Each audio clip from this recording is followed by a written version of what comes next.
आज हास थस काली रोवथ का जानस का होही।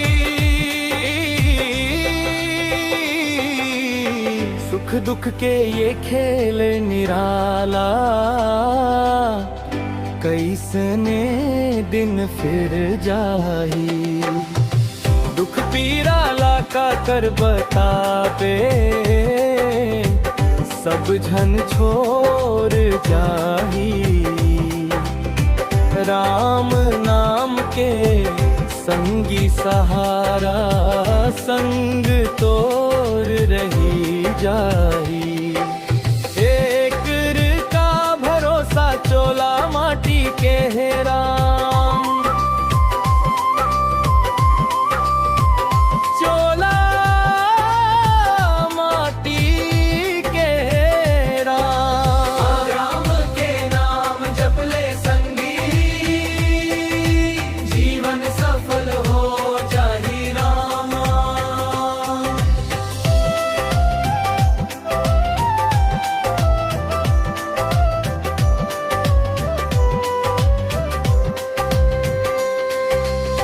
राम के महिमा अपार है संगी, पार न कोनो पाही।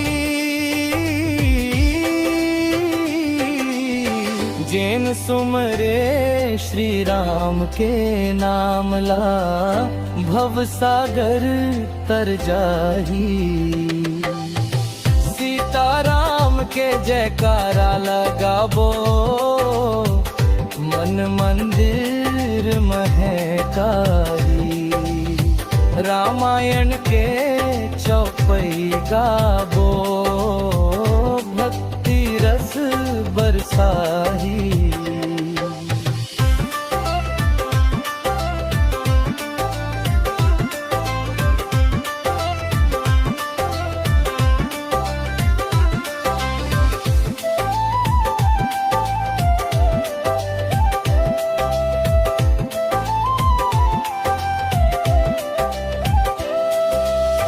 रामायण मन में लगा ले संगी, भजन में मन रमाले।